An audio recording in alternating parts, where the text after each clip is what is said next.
What really grabbed me with the first one was the way it built at the beginning, and you just really fell in love with those two characters and their and the way their lives were falling apart.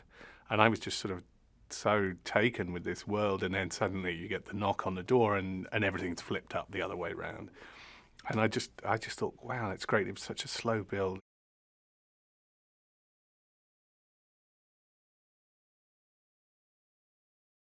It's a really troubled family who are then put into this really extreme situation, and the situation really sort of reflects what the family are going through, and it really they then have to bond to become, to fight back against them, and it's cool. It's a really nice way to riff on the strangers.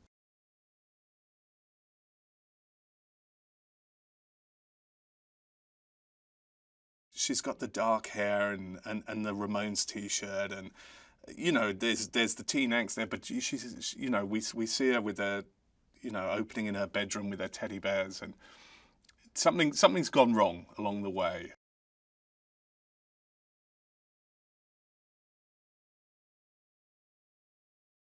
The reason she is sending Kinsey off to boarding school is a very painful one for her, and I think she really, it's a really painful decision, but she's doing it not for her at all. She's doing it for Kinsey.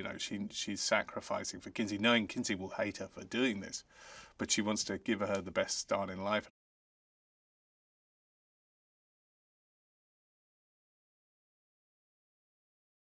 He's like, on the surface, very chilled, laid back. The one that's maybe just trying to calm his wife down, maybe. I think she's driving the show, and he's trying to appease everybody.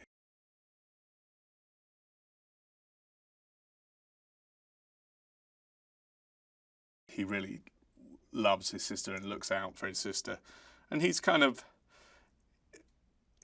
navigated the world better than she has, and I think that's a big. She looks at him and just, it's annoying.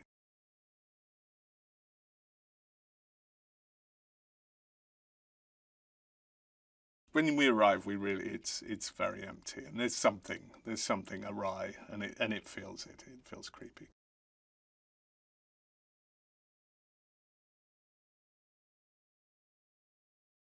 We get the girl who we can't see because she's turned the light off, so we don't see her face, and she asks for Tamara to see if she's home, and it's great to replay that scene. I really had fun with that, and I think all the cast did as well, and it's just creepy.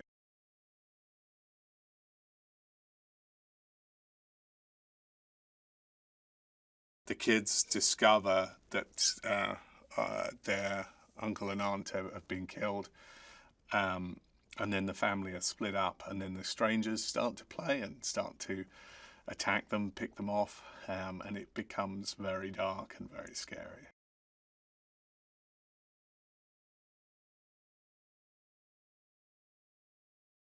There's a real mixture of terror and anger. You're just like, why? When your characters go, why are you doing this to me? I think the audience are going the same. Why? Just leave? We didn't do anything wrong. And it's that thing of just being in the wrong time, the wrong place is a terrifying thing.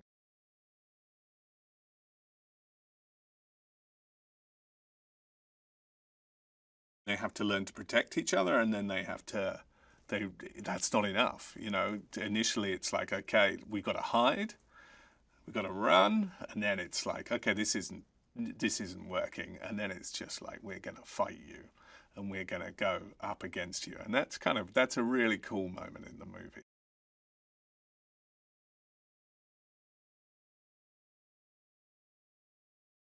The soundtrack songs, we knew we were going to use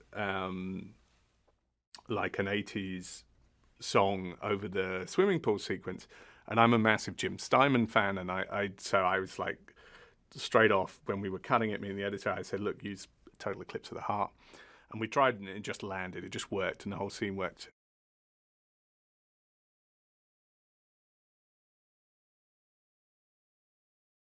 tried to, take a lot of the detail from the first movie. The costumes are very, very similar, and really, yeah, we tried to show a love of the first movie and take it and put it into the second one whilst being its own.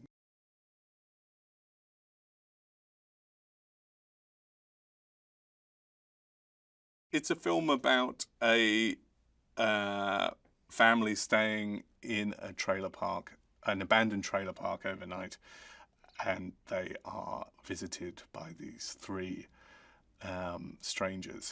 masked strangers who end up torturing them and trying to kill them.